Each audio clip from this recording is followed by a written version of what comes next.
제2장.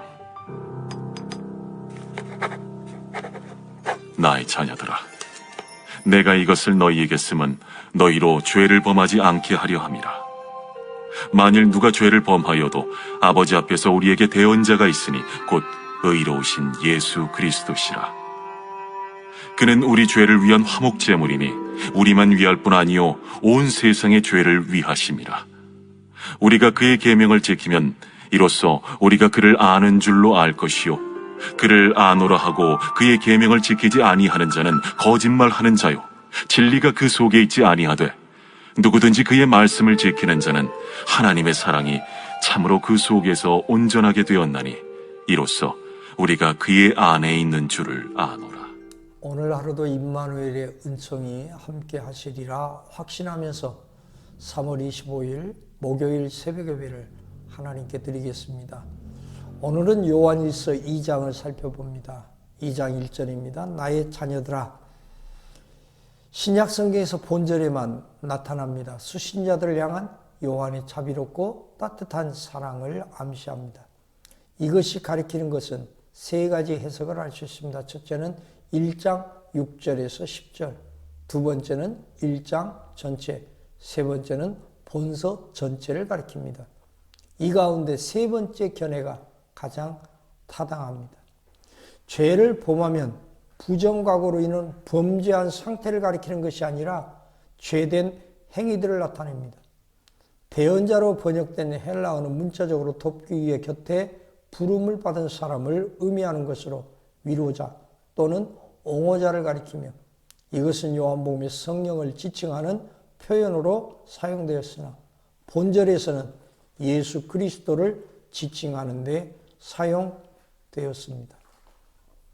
여기서 의로운 자 예수 그리스도는 예수께서 하나님 존전에서 중보 사역을 행하실 수 있는 자격이 있음을 나타냅니다. 예수 그리스도는 본질상 하나님과 동등하셔서 흠이 없고 깨끗하실 뿐 아니라 십자가 위에서의 행위를 통해서 자신의 의로움을 드러내셨습니다. 예수님의 이러한 의로움은 그 안에 거하는 모든 그리스도인들이 공유하게 되며 그것을 근거로 그리스도인들의 의롭지 못한 모습을 하나님은 깨끗하게 하실 것입니다. 예수 그리스도는 요한이 의도적으로 사용한 표현입니다. 당시 영지주의자들이 부정하던 예수의 인간되심을 강하게 강조할 뿐 아니라 예수 그리스도라는 표현을 통해 예수께서 하나님이시며 동시에 참된 인간이심을 나타내어 죄인들을 중보하기에 합당한 분이심을 드러냅니다. 요한은 이 선실을 읽는 모든 그리스도인이 죄를 범치 않고 하나님의 뜻을 이루기 위한 목적으로 하나님과의 사귐을 강조하면서 편지를 쓰게 됩니다. 2장 2절입니다. 죄는 복수형으로 범죄의 행위들을 가리킵니다. 온으로 번역된 헬라어는 예수 그리스도를 통한 속죄가 인류 전체에 미치고 그러므로 예수가 세상의 구주가 되심을 이야기합니다. 하나님은 아들이신 예수 그리스도를 희생시키셔서 속죄의 수단을 삼으셨을 뿐 아니라 그 희생을 통하여 원수되었던 인간과 자신 사이를 화목하게 하셨습니다. 의로우신 하나님과 가까워지도록 예수께서 날 위해 친히 목숨 바쳐 제물이 되었다는 사실을 진실로 알고 경험한 사람들은 더 이상 달콤한 죄의 유혹에 흔들리지 않을 것입니다. 2장 3절입니다. 요한은 본절에서 하나님을 아는 것과 계명을 연결시켜서 설명합니다. 계명은 구약 성경 안에서 십계명 내에 내포되어 있습니다. 신약에서는 하나님과 다른 사람에 대한 사랑으로 압축되어져 있습니다. 계명의 순종은 하나님을 아는 조건은 아니라 할지라도 하나님을 아는 지식의 특징이며 알물 분별하는 시금석이 될 수 있습니다.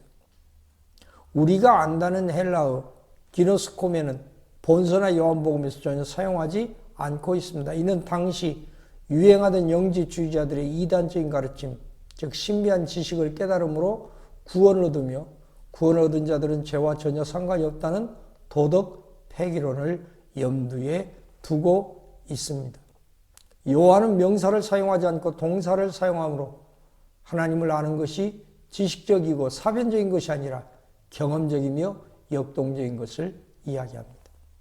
2장 4절입니다. 저를 나누라.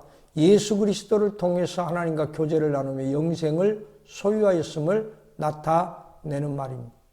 하나님을 아노라고 주장하는 자들이 삶 속에서 구체적으로 하나님의 계명에 나타난 도덕을 행해야 함을 의미합니다. 요한은 이 진술을 통해서 영지주의자들의 도덕 폐기론을 강력하게 반박하고 있습니다. 2장 5절입니다. 그에는 그리스도 안에 계시된 하나님의 말씀을 가리킵니다. 앞절의 계명 대신에 말씀을 사용하여 하나님께서 그리스도 안에서 말씀하신 도덕적인 계명뿐만 아니라 자신을 계시하신 모든 복음의 내용에 대해 순종의 범위를 확대하고 있습니다. 지키는 이란 단어는 현재형입니다. 말씀에 순종하는 것이 지속적으로 이루어져야 하며 온전케 되었나니는 완전과 성숙의 개념을 내포하고 있습니다. 온전케 되었다는 것은 완료형입니다. 이는 완전과 성숙이 이미 시작되었으며 현재까지 지속되어 성숙의 과정 속에 있음을 시사하고 있습니다. 묵상을 위한 질문입니다. 사도 요한은 그의 계명을 지키면 이로써 우리가 그를 아는 줄로 확신하게 된다고 이야기합니다. 말씀에 대한 순종은 사랑의 표현입니다. 오늘도 말씀을 듣고 순종하며 실천하는 하루가 되기를 소원합니다.